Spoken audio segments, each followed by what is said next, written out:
Jawabannya nggak perlu satu persatu Pak Menteri, cukup di highlight saja atau per klaster. Nanti jawab secara tertulis yang lengkap ya. Saya silakan Pak Menteri 15 menit. Ya, terima kasih Pak. 15 menit saya coba Pak.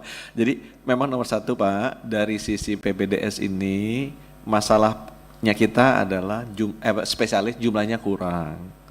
Habis jumlahnya kurang, distribusinya tidak merata. Sekarang keluar masalah yang ketiga, dari sisi mutunya. Mutunya tuh ada 3A, mutu dari keterampilannya, dan mutu dari yang Ibu Maharani bilang itu sebagai dokter, etikanya, budayanya, itu isu. Nah, keterbukaan kita, kerendahan hati kita, keberanian kita untuk mengakui ada masalah ini ada satu hal yang saya ngerasain aja sulit. Gitu. Karena untuk bilang bahwa kita tuh ada kekurangan, gitu, itu sulit diterima nih. Nanti Bu Maharani juga bisa minta bantu nih ke teman-teman, karena kita bilang bahwa kita ada masalah nih di budaya, etika, atau Pak Edi tadi bilangnya apa itu, lingkungan pembelajaran klinik. Kalau Pak Edi yang bicara mungkin lebih nggak apa-apa. Kalau saya yang bicara, wah langsung penuh itu sosial medianya gitu. Bahwa harus ada yang kita perbaiki nih secara etika, ya, secara budaya, lingkungan pembelajaran klinik. Gitu ya. Saya ngelihat misalnya semua di rumah sakit bilang terlampau banyak jumlah peserta didik dibandingkan pendidiknya. Jadi nggak mungkin pendidiknya bisa mendampingi. Bu Maharani kan pernah jadi dokter. Gimana kita bisa mendampingi peserta didik kita yang begitu banyak, dokternya pendidiknya sedikit sekali, akibatnya dikasih ke seniornya. Sekarang kan yang mendidik spesialis kebanyakan seniornya, bukan konsulennya, bukan gurunya. Gurunya nggak sempet karena terlampau banyak. Dia juga masih praktek juga, gitu kan? Ya gimana kita bisa mendidik budaya atau etika? Zaman dulu kalau saya tanya, yang mendidik itu langsung konsulennya karena peserta didiknya masih sedikit. Sekarang kan karena ya kita juga tahu ini menjadi sumber pendapatan kan, dokter spesialis ini akibatnya masuk banyak sekali dan terkonsentrasi di beberapa rumah sakit pendidikan besar di Jawa. Nah ini yang sebenarnya kita mau perbaiki. Jadi bagaimana secara sistematis kita melakukan? Itu banyak pertanyaan kan, Pak gimana nih Pak Menteri secara sistematis, strategis memberesinya? Nomor satu Bapak Ibu, kita melakukan perencanaan yang benar supaya kita tahu kebutuhannya seperti apa. Itu sudah dilakukan, sudah selesai. Jadi kita tahu tuh, setidaknya ada perencanaan. Dulu kita nggak pernah punya tuh rencana 10 tahun. Kenapa tadi saya buka di depan, tanpa perencanaan kita serabutan kerjanya. Udah kita udah tahu.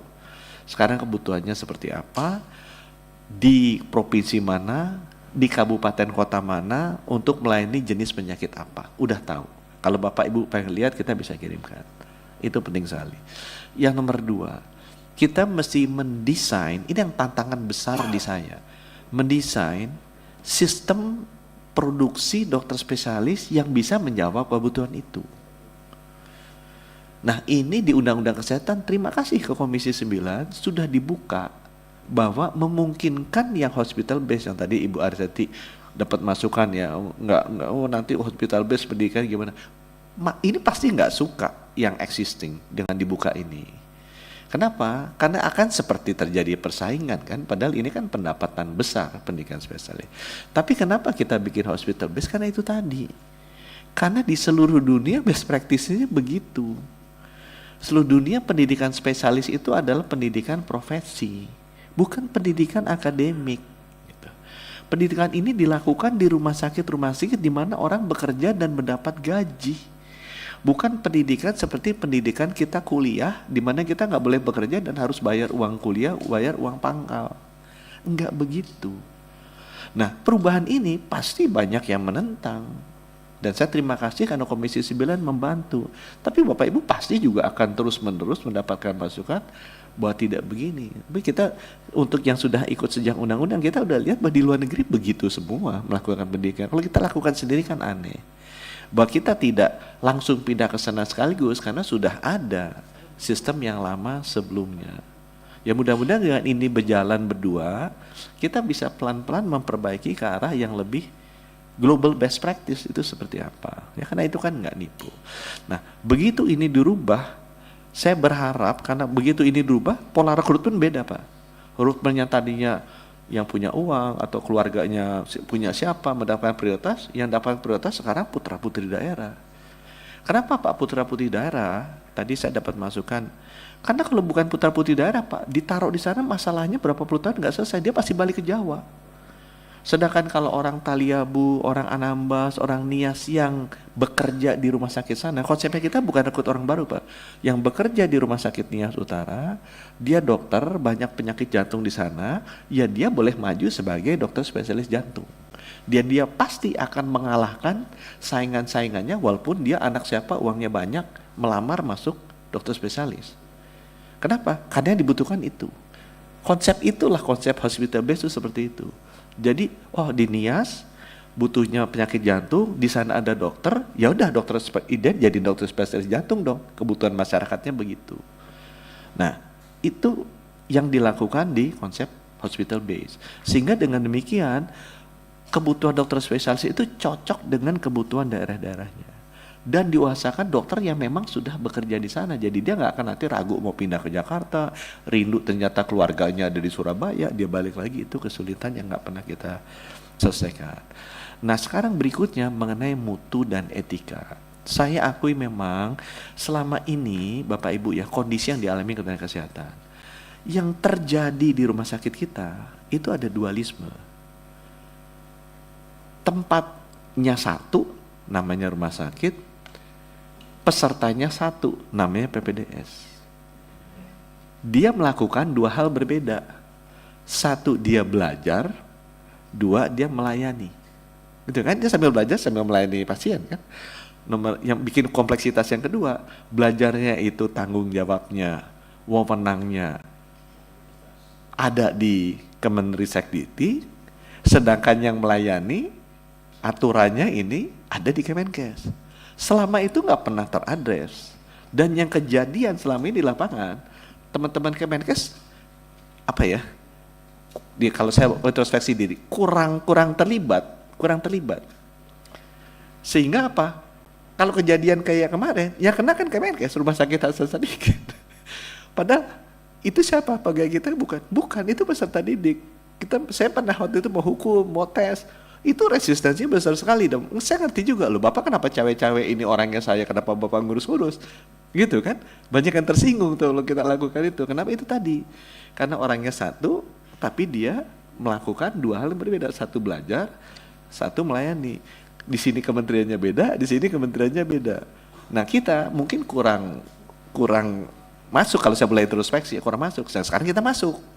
Nah itu banyak yang marah kan begitu kita masuk. Karena saya bilang, enggak mau. Ini kalau kayak begini kejadiannya, rusaknya nanti rumah sakitnya, anak didiknya juga rusak.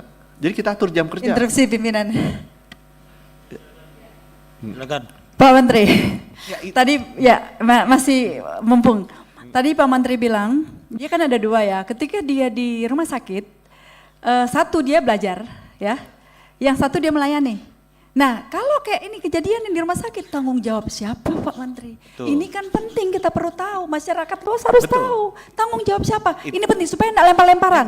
Mungkin itu, terima kasih. Ini yang saya mau sampaikan Bu. Jadi selama ini kita melepas salahnya Kemenkes. Kita lepas. Karena kita merasa itu di luarnya kita. Dan kalau kita pegang juga sensitif. Nah sesudah kejadian kayak begini, saya udah ngomong sama Pak Mendikti, Pak ini nggak bisa begini nih Pak. Karena nanti kalau kejadian yang kena juga, ya lebih banyak kenanya di tempatnya kita, bukan di tempatnya sana. Kan nggak pernah, jarang kan yang marah kan ke, ini ada dokter melakukan kesalahan PPDS. Yang kena pasti rumah sakit Hasan Sadikin dan Menkesnya, puji kan? Nggak pernah itu kemudian kenanya ke Mendikti dengan MK-nya, yang paling banyak kena sih. Jadi ini harus, Kemenkes harus dilibatkan dengan lebih banyak lagi. Ini tugasnya saya dengan kementerian, saya nggak buang badan juga. Ini tanggung jawabnya Kemenkes untuk lebih berkoordinasi dengan Kemenristekdikti agar kita bisa merapikan ini proses pendidikan yang ada di rumah sakit. Karena tempatnya di rumah sakit kita dan melayani pasiennya kita. Nah ini yang sekarang sedang terjadi. Jadi kita bicara sama Kemenristekdikti, kita harus pegang kontrol lebih dong. Kenapa? Kalau enggak nanti kena nih pasiennya. Nanti kena ini ya. Nah itu urusan kita lah. Bawa ke dalamnya ribut-ribut juga karena kita sekarang lebih cawe-cawe ya kenyataannya demikian. Tapi saya bilang teman-teman ini demi kebaikan masyarakat. Kita fokusnya jangan ke dalam lah, ngapain sih? Kita sebagai menteri kan tugasnya melayani masyarakat. Jadi ngapain ribut-ribut ini bagian siapa, yang penting masyarakat terlayani dengan baik dan jangan ngacok lagi kayak begini gitu. Nah itu yang harus dibereskan oleh kita sebagai pemerintah. Nah itu sekarang kita sedang duduk, rame juga Bu, makanya besok dipanggil terus saya udah tanya, udah ngomong belum sampai Sekjen Kemendikti? Karena nanti bisa rame kan, udah ngomong sampai Irjen belum, jadi saya nanti malam mesti ngadep nih sama Menristek supaya ya kita posisi pemerintah kan harusnya satu, bahwa terjadi apa gesek-gesekan ini ya iya, karena yang tadinya dulu begini, sekarang sekarang mau atur. Tapi percayalah Bu, Pak Menteri itu juga sama pemahamannya sama saya, mau diperbaiki nih. Ini mau diperbaiki. Beliau juga tahu ini ada masalah yang sudah terlalu lama dibiarkan. Dulu nggak begini Bu, pendidikan kedokteran. Sekarang jadi begini tuh ada yang pembiaran kan. Nah itu tadi, sekarang saya jawab. Setidaknya di sisi kita nih, tanggung jawab kita. Tadi kan ditanya sama Ibu Irma, saya udah nggak ada. Bu, dari sisi kita ya, kita pegang apa? Kita pegang STR. Izin kan udah dikasih wewenang.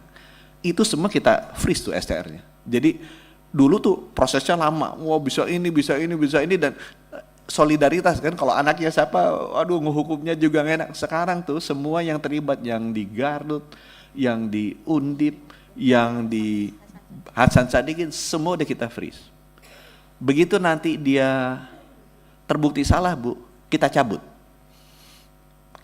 Cabut artinya apa? Dia tidak bisa praktek dokter seumur hidupnya dia. Ya, Ibu nanti kalau dengar pasti banyak yang rame juga menghujat Menkesnya nih. Kalau wah Menkesnya sewenang-wenang gini. Tapi Bu, kalau kita nggak lakukan itu, nanti kasihan banyak dokter yang baik. Dokter yang baik yang udah kerja yang benar, ini rusak gara-gara begini dan dulu didiemin. Dari dulu tuh didiemin karena ada semangat korsa. Tapi kasihan yang baik kan, yang baik jauh lebih banyak daripada yang jahat. Kenapa yang jahat kita diemin? Kita nggak hukum, nanti malah kejadian yang baik malah jadi kena. Nah sekarang kita akan ambil resiko, saya tahu ini nggak populer nih, kita cabut, itu pasti akan rame tuh. Ya tapi kalau nggak begini Bapak Ibu akan terjadi terus, dan yang kasihan adalah dokter-dokter yang baik, karena dia kena dampak dari dokter-dokter yang belum. Jadi pertama orang-orang ini udah kita freeze semua, begitu dia terbukti salah, cabut, seumur hidup nggak bisa praktek. Ya pasti nanti akan denger deh itu di WA group Menkesnya sewenang-wenang apa Menkes gitu. Cuma tolong dipahami kalau nggak gini nggak ada perbaikan. Yang nomor 2, kita proses bukan hanya cabut secara administratif, secara yudikatif kita proses. Jadi kita masukin ke polisi, kita tidak ada yang lagi menghalang-halangi. Saya bilang, Pak Edi kan bilang, Menkesnya jangan mengintervensi. Loh Menkesnya diintervensi gitu kan. Kita ada kasus-kasus gini, pikir nggak ada tuh teman-temannya Pak Edi yang melobi untuk mengintervensi Menkes. Kan banyak kasus-kasus yang nggak pernah naik. Ini banyak kasus nggak pernah naik, pikir yang di Undip juga mulus, nggak mulus juga kan itu kan, untung kita punya hubungan baik, kalau nggak kan terintervensi juga. Jadi ini proses hukumnya harus jalan, supaya apa? Supaya terbuka. Balik lagi nanti pasti keluar di WA group tuh Ibu Arzeti, pasti dapat banyak lah itu, termasuk dari teman-teman TA ini apa Zoli mau berkuasa, enggak. Saya mau ini memperbaiki agar kedepannya jangan terulang lagi, jangan ratusan ribu dokter-dokter yang baik tercoreng namanya hanya gara-gara oknum-oknum tertentu yang kita nggak berani tegas. Kasihan kan, ini kan oknum yang begini kan, tapi jangan dibiarin oknumnya gitu. Nah yang ketiga, jadi secara administratif kita sudah cabut, udah freeze, kita akan cabut begitu dia salah terbukti. Nomor 2, kita masukin ini ke yudikatif, benar-benar jalan, nggak hanya administratif aja. Jadi kalau salah ya salah, dihukum bukan hanya dicabut SR, bisa kena pidana loh dia, tergantung kasusnya seperti apa. Yang ketiga, ini yang saya minta pengertian. Ini kan kita mau memperbaiki. Begitu ada seperti ini, Bapak Ibu tahu kan, ini kan baru yang di atas aja, di bawahnya kan banyak. Pembayaran, minta iuran ini, minta ini nggak jelas, suruh berdiri, suruh ngunyah cabai, itu kan masif, Bapak Ibu pasti denger lah. Nah ini kan harus dilihat, ditata ulang. Dan gimana kita masuk ke satu mekanisme yang tidak mau ditata ulang, yang tadinya nggak merasa Menkesnya berwenang. Kita mesti freeze dulu, Bu. Bukannya karena saya mau memberitakan, enggak. Saya bilang, boleh dong pendidikan tempat lain. Tapi boleh nggak saya lihat ini kejadian seperti apa supaya kita nggak salah. Semua orang pasti nggak suka ngomong ke ibu, wah ini mematikan prodi PBD. Enggak, dia tetap bisa belajar tempat lain kok. Wah nanti tempat lain nggak sih bagusan. Iya makanya sini kita bagusin. Saya nggak mau mutunya tadi yang ibu nanti bilang, Pak Edi bilang, hanya bagus secara keterampilan. tetapi secara etika budaya rusak atau bejat, saya nggak mau. Ini kan profesi yang mulia kan. Nah itu sebabnya saya pengen lihat, saya pengen tata ulang. Nggak suka semua orang itu ditata ulang. Itu sebabnya nanti sampai ke ibu message-nya tuh, oh memperhitungkan semenang-menang, prodinya berhentikan, susah yang lain gini. Padahal sebenarnya saya pengen rapikan. Begitu ini udah rapi, saya jalanin lagi. Tapi jangan kemudian kita biarkan, nanti kasihan dokter yang baik. Itu kan, udah jalani aja Pak, nggak apa-apa gini jalan. Hilang lagi, nanti nggak beres lagi. Dan ini kejadian selama puluhan tahun. Nah itu yang kita pengen lakukan dan mohon pengertiannya. Karena saya tahu ini segelintir orang aja kok. Cuma segelintir orang ini selalu didiemin, ditutup-tutupin sehingga kena semua ekosistemnya. Nah karena kan saya sebagai Menteri Kesehatan tanggung jawab. Ini nggak boleh dong, makanya saya mau beresin. Nah beresin ini ada banyak yang merasa tidak nyaman lah karena kita akan beresin, dan mohon bantuan juga Bapak Ibu untuk memahami karena ini harus dirubah budaya. Mutu itu bukan hanya keterampilan ya, tapi etika dan budaya. Apa tadi Pak Edi itu bilangnya apa sih? Lingkungan pembelajaran kliniknya itu harus diperbaiki. Gitu ya. Pimpinan izin. Ya. Saya Pak Menteri. Jadi apa yang disampaikan Pak Menteri administrasi, yudikati dalam saya itu tolong disampaikan. Jadi disampaikan ke umum dengan dasar-dasar regulasi agar mereka tahu, oh kalau saya melanggar ini mesti saya dikasih sanksi. Bukan hanya di sini, biar mereka tahu karena ini ada hal yang menjadi informasi yang kurang pas, kayaknya membunuh karakter dokter. Oh dokternya Indonesia jelek semua kan gitu. Lah apa yang disampaikan Pak Menteri tadi disampaikan tentunya dengan dukungan regulasi agar yang lain tidak akan melakukan. Saya kira itu Pak Menteri. Memang saya akui ya, saya kan saya bukan datang dari profesi ini, pasti akan sulit diterima. Saya mendapatkan tugas termasuk dari Komisi 9 itu kan undang-undang kan harus melakukan reformasi. Pasti ini ada yang tidak nyaman ya. Saya mengerti. Nah, saya memang butuh bantuan adalah yang kita lakukan ini tujuannya untuk melindungi, saya tuh ingin melindungi profesi dokter yang besar ini yang bagus dari apa? Corengnya hanya nilai setitik rusak susu sebelanga gitu. Nah tapi kalau saya nggak beresin ini nilai setitiknya, nanti yang kena juga semua. Pada saat ngeberesin nilai setitik ini, orang seneng, which is normal itu kan, karena saya dilihat bukan datang dari lingkungan situ. Tapi niat saya sebenarnya nilai setitik itu harus tegas, kita potong. Supaya yang susunya yang bagus yang sebelanga ini tidak rusak oleh nilai setitik ini.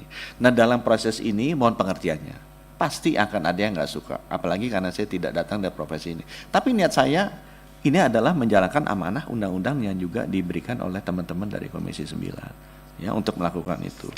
Nah untuk yang mengenai haji, memang Pak ya semua kita alami lah, semuanya kan kurang. Jadi kita garuk-garuk kepala juga gimana caranya di Kementerian Agama juga mengurangi, semuanya dikurang-kurangi. Tapi saya kasih catatan gini, kita memang dari 2024 1948, sekarang turun dari 1236. Yang paling banyak turunnya di mana? Paling banyak turunnya dari petugas kloter yang di pemerintah daerah tuh. Yang tagihnya 3 jadi 2. Sebenarnya kloternya juga turun Bapak Ibu ya, kloternya dari 553 turun jadi 524, jadi sebenarnya jumlahnya juga turun. Tapi kita petugas kloternya turun dari 3 menjadi 2, sehingga hilang sekitar 600-an lah, 500-an lebih gitu. Nah ini tadi yang disampaikan sama Ibu siapa? Ibu Feli atau Ibu siapa? Ibu Putih. Itu ada banyak petugas haji itu banyak. Ada yang namanya petugas haji daerah unsur kesehatan. Itu ada, itu nggak di bawah Kementerian Kesehatan, di bawah Kementerian Agama. Ada 330. Nah saya kan dekat sama Menteri Agama, Pak Menteri Agama. Ini petugas kesehatan, ya masa Bapak ada petugas kesehatan, kita ada petugas kesehatan, terus tupoksinya apa? Itu tadi kan Ibu Putih bilang. Nah ini kita mau selaraskan, supaya benar-benar nggak overlap, nggak terjadi inefisiensi. Nah ini sudah terjadi diskusi, sehingga penurunan dari yang kloter itu harusnya ditutup oleh petugas haji daerah unsur kesehatan yang di ininya Kemenak. Tadi jalan-jalan sendiri-sendiri tuh petugas haji daerah unsur kesehatan. Nah, lucu kan? Kita punya petugas pusat unsur kesehatan, ini ada petugas daerah unsur kesehatan. Nah, ini nggak nyambung. Nah, itu sekarang kita sambungkan. Itu ada 330. yang tidak terkoordinasi. Isinya siapa? Isinya dokter juga, perawat juga, cuma nggak terkoordinasi sama kita. Nah itu yang sekarang Izin kita Pak Menteri, mau itu ditugaskannya di mana ya? Kalau yang rekrutmen dari Kementerian Agama. Di Kementerian agama Kementerian menempatkan mereka di di masing-masing kloter di berarti? kloter juga di kloter juga, makanya kan overlap Bu jadinya. Oh, oke. Itu yang sebabnya saya pengen rapihkan. Itu kan kita pegang kloter, petugas kloter dari Kementerian Kesehatan, ini ada petugas kloter unsur daerah tapi kesehatan di bawah Kementerian Agama. Nah ini kita mau integrasikan. Kebetulan saya sama Pak Menteri Agama dekat sekarang, jadi bisa bicara. Saya bilang, Pak ini udah disatuin aja. Jadi sebenarnya dari total orang sih harusnya nggak berkurang banyak sesuai dengan jumlah kloternya, tapi dialihkan gitu. Yang tadinya ada duplikasi, Kementerian Agama jalan sendiri, kita jalan sendiri, sekarang bergabung jadi satu. Jadi di sisi pemerintah bukan hanya dari biayanya lebih efektif, tapi dari koordinasi juga lebih bagus. Karena kan namanya juga petugas kesehatan, cuma beda kementerian yang pegang. Itu jadi Bapak Ibu kalau nanti ketemu sama ini sebelah bisa dititipin. Itu ada 330 petugas haji daerah unsur kesehatan yang harusnya dikoordinasikan dengan tempatnya kita. Mungkin dari kami demikian Bapak Ibu, kalau misalnya ada yang kurang nanti kita bisa lengkapi secara terus. Terima kasih. Wassalamualaikum warahmatullahi wabarakatuh. Terima kasih Pak Menteri.